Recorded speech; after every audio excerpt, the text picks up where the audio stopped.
ချင်းမြင်တဲ့မြင်တွေကပဲဒါကိုမြင်းမြောင်ကိုထင်ထားပြီးတာပါဒါကတော့ဒေါ်လာတန်းချီတန်တဲ့အိန္ဒိယမျက်နှာချက်ပြင်ဆင်မှုနည်းပညာတစ်ခုပဲဖြစ်ပါတယ်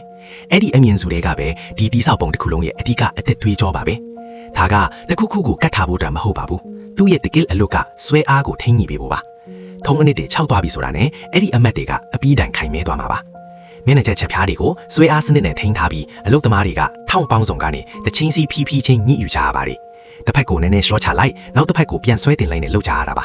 သူတို့ကမျက်နှာချက်ကိုချောမွေ့အောင်လုပ်နေတာမဟုတ်ပဲမျက်နှာပြင်တစ်ခုလုံးတညီတည်းဖြစ်သွားအောင်ဆွဲညှိနေတာဖြစ်ပါတယ်ဒါကြောင့်မို့လို့လဲနောက်ဆုံးမှတန့်ရှင်းပြီးညီညာချောမွေ့တဲ့မျက်နှာပြင်တစ်ခုထွက်လာတာပါမျက်နှာပြင်ကလုံးဝတည်ငြိမ်သွားပြီဆိုမှပဲပန်းပူထွင်းတဲ့အလုပ်ကိုစတင်ကြပါတယ်ဒါအသီးလေးတစ်ချောင်းကိုထုတ်လိုက်ပါတယ်ကြိုတင်တွက်ချထားတဲ့မင်းချောင်းတွေအတိုင်းပိုနေတဲ့ဂျစ်ဆန်လွှာတွေကိုထလွှာချင်းစီခွာထုတ်ပစ်ပါတယ်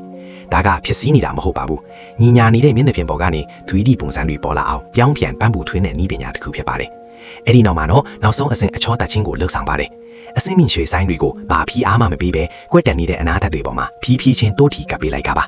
မီးရောင်ကအဲ့ဒီအပေါ်ကိုကြားရောက်လာတဲ့ခါမှာတော့ပန်းပူလေရာတွေကအလင်းကိုဖမ်းယူလိုက်ပြီးမျက်နှာချက်တစ်ခုလုံးလင်းထင်သွားတယ်လို့ခန်းစားရစေပါတယ်တင်မြင်နေရတာတွေကအလားစင်တာတတ်တင်မဟုတ်ပါဘူးဒါကနေရာချတာညီရာတောင်လောက်တာနဲ့ပုံဖော်တာတွေအားလုံးပါဝင်တဲ့စနစ်ကျတဲ့လုပ်ငန်းစဉ်တစ်ခုဖြစ်ပါတယ်အစားပိုင်းမှာအမားတစ်ခုခုလုပ်မိလိုက်တာနဲ့နောက်ပိုင်းမှာအားလုံးပျက်စီးသွားနိုင်ပါတယ်